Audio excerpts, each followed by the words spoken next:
Assalamualaikum warahmatullahi wabarakatuh. Hai, ketemu lagi dengan Pak Angga yang akan menemani kalian belajar materi tematik kelas 5. Bagaimana kabar kalian hari ini? Pastinya selalu sehat dan semangat ya. Nah, anak-anak, kali ini kita akan belajar lagi materi tema ke-7, peristiwa dalam kehidupan. Subtema kedua, peristiwa kebangsaan seputar proklamasi kemerdekaan pembelajaran keempat. Sudah siap belajar? Ya, materi pembelajaran yang akan kita pelajari pada hari ini yaitu materi muatan IPS tentang proses pembentukan NKRI dan juga materi muatan PPKN tentang unsur-unsur kebudayaan. Kita langsung masuk ke materi pertama tentang proses pembentukan NKRI. Seperti yang kita ketahui bahwa negara kita merdeka pada tanggal 17 Agustus 1945. Pada saat itu, Undang-Undang Dasar maupun perangkat pemerintahan untuk menjalankan pemerintahan itu masih belum ada. Nah, sebagai negara yang baru lahir, Indonesia memang belum memiliki Undang-Undang Dasar. Undang-Undang Dasar berfungsi untuk mengatur segala aspek kehidupan berbangsa dan bernegara. Kepala negara dan kepala pemerintahan yang akan menjalankan pemerintahan serta kelengkapannya juga belum ada. Para pemimpin bangsa mengadakan rapat untuk membentuk struktur pemerintahan dengan memanfaatkan PPKI. Masih ingat kepanjangan dari PPKI? Iya, Panitia Persiapan Kemerdekaan Indonesia. PPKI melakukan sidang sebanyak 3 kali, yaitu pada tanggal 18, 19, dan juga 22 Agustus 1945. Tugas utama dari PPKI yaitu 1. Meresmikan pembukaan dan batang tubuh Undang-Undang Dasar 1945. 2. Melanjutkan hasil kerja dari BPUPKI. Dan yang ketiga, mempersiapkan segala sesuatu yang berhubungan dengan masalah ketatanegaraan bagi Indonesia. Nah, hasil sidang dari PPKI yang pertama, sidang pertama yaitu tanggal 18 Agustus 1945, yaitu 1. Menetapkan dan mengesahkan Undang-Undang Dasar 1945, dan yang kedua, memilih dan mengangkat Insinyur Soekarno dan Muhammad Hatta sebagai Presiden dan Wakil Presiden Indonesia. Sidang kedua dilaksanakan tanggal 19 Agustus 1945. Hasilnya yaitu membentuk 12 kementerian dan 4 menteri negara. Yang kedua, membagi Indonesia menjadi 8 provinsi, yaitu Sumatera, Jawa Barat, Jawa Tengah, Jawa Timur, Sunda Kecil, Maluku, Sulawesi, dan Borneo. Sidang ketiga yang dilaksanakan tanggal 22 Agustus 1945, tujuannya atau hasilnya untuk membentuk Komite Nasional Indonesia Pusat atau KNIP sebagai pembantu presiden sebelum lembaga negara sesuai UUD 1945 terbentuk secara resmi.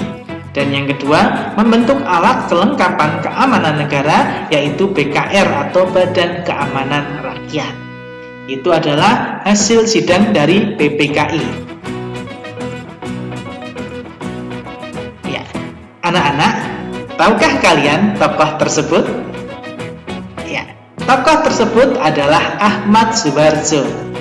Apa saja peran Ahmad Soebardjo dalam peristiwa proklamasi kemerdekaan? Mari kita simak bersama-sama. Ahmad Soebardjo lahir pada tanggal 23 Maret 1897 di Karawang, Jawa Barat.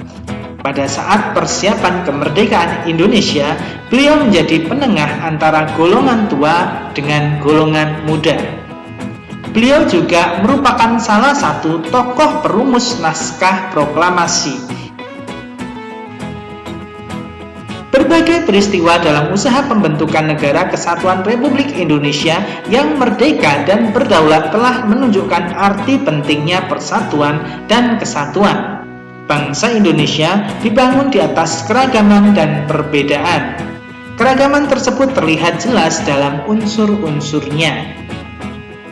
Nah, berikut ini adalah unsur-unsur budaya yang harus kita pelajari. Ada 7 unsur budaya. Yang pertama ada religi atau kepercayaan. Seperti yang kita ketahui, ada 6 agama yang diakui di Indonesia, yaitu Islam, Kristen, Katolik, Hindu, Buddha, dan Konghucu.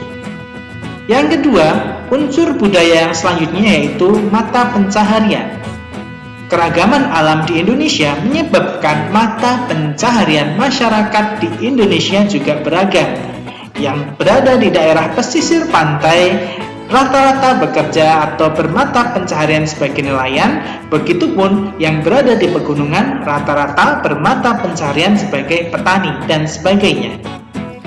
Yang ketiga ada teknologi dan peralatan. Teknologi yang sudah ada sejak zaman dulu hingga sekarang seperti teknologi dan peralatan senjata, wadah, angkut, tempat berlindung atau rumah, alat pembuat makanan dan minuman, serta pakaian. Yang keempat, unsur budaya yang keempat yaitu kesenian. Seperti yang kita ketahui bahwa hampir semua suku bangsa di Indonesia memiliki kesenian yang menjadi ciri khas dari semua suku atau setiap suku tersebut. Yang kelima, unsur budaya yang kelima yaitu pengetahuan. Masyarakat menggunakan ilmu pengetahuan sebagai salah satu cara untuk mengatasi berbagai kesulitan hidupnya. Yang keenam, ada sistem kemasyarakatan. Sistem kemasyarakatan adalah pola hidup yang menjadi kebiasaan dan dianut serta telah menjadi kebiasaan suatu masyarakat. Dan yang keenam, ada bahasa. Setiap suku bangsa mempunyai alat komunikasi sendiri-sendiri. Bangsa kita memiliki bahasa Indonesia sebagai bahasa persatuan. Nah, suku bangsa yang lain yang ada di Indonesia juga pasti memiliki alat komunikasi seperti suku Jawa dengan bahasa Jawa, suku Sunda dengan bahasa Sunda, dan sebagainya. Faktor-faktor yang menyebabkan keragaman budaya. Setidaknya ada 4 faktor yang kita harus pelajari. Yang pertama ada faktor biologis. Faktor biologis meliputi keturunan, ras, dan suku. Yang kedua ada faktor geografis atau faktor keadaan alam. Seperti yang kita ketahui bahwa Indonesia mempunyai keadaan alam yang beraneka ragam. Itu pula yang menyebabkan keragaman budaya yang ada di Indonesia. Yang ketiga, ada faktor historis atau faktor sejarah masa lampau.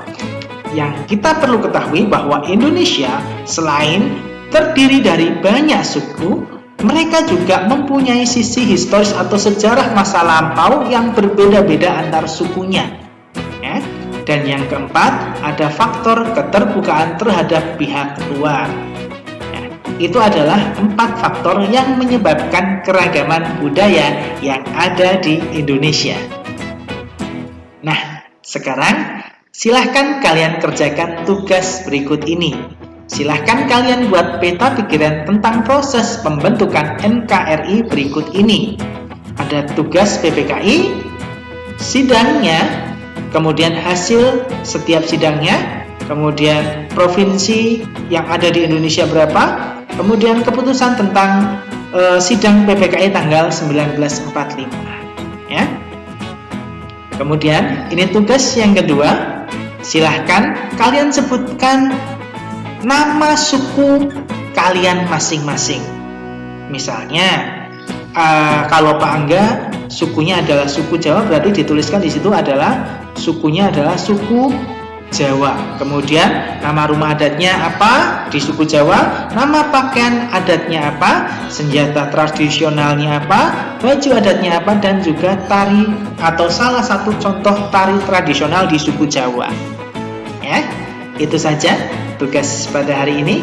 Jangan lupa tetap semangat dalam belajar. Pak Angga akhiri. Wassalamualaikum warahmatullahi wabarakatuh.